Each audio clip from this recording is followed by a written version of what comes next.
In today's video, I'm going to teach you how to create pretty tables in Google Docs using aesthetic rounded corners. This process is not only simple, but also a great way to make your documents stand out visually. Let's dive in and get started. First, open Google Docs in your web browser by heading over to docs.google.com. Once you're there, you can either start a new document or open an existing one that you want to enhance. With the document open, navigate to the Insert menu and select Table. Go ahead and choose the size of your table by selecting the number of rows and columns you need, and it will instantly appear in your document. After your table is set up, click on the table to highlight it. You'll notice a small icon looks like a paint palette where you can change the table border settings. Click on the border option and select 3PT to make your borders a bit thicker, giving the table a more defined and polished feel.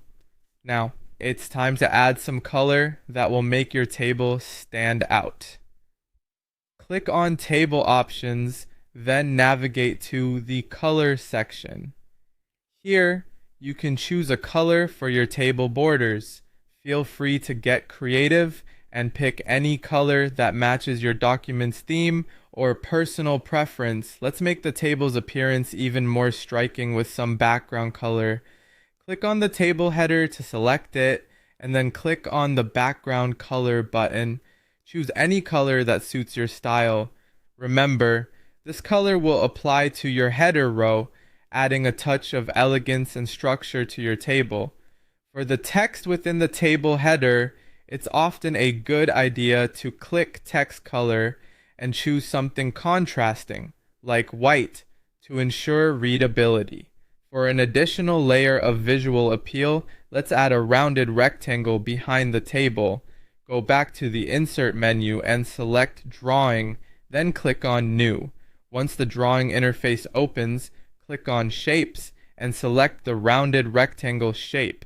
Drag to create a rectangle large enough to sit comfortably behind your table. Fill this rectangle with a color of your choice by accessing the Fill Color option. Once satisfied with the rectangle, click Save and Close. Back in the main document, you'll see the rectangle sitting in front of your table. Click on it and select Behind Text from the Wrap Text options. This sends the rectangle to the back, allowing your table to pop against the rounded edges. For positioning, you can drag the rectangle to align it perfectly with the table. Adjust the size so that it frames your table neatly without covering any text. After these steps, admire your aesthetically pleasing table, complete with beautiful rounded corners and vibrant colors. This method of creating tables not only elevates the appearance of your documents, but also ensures that your data is presented in an eye-catching, accessible format.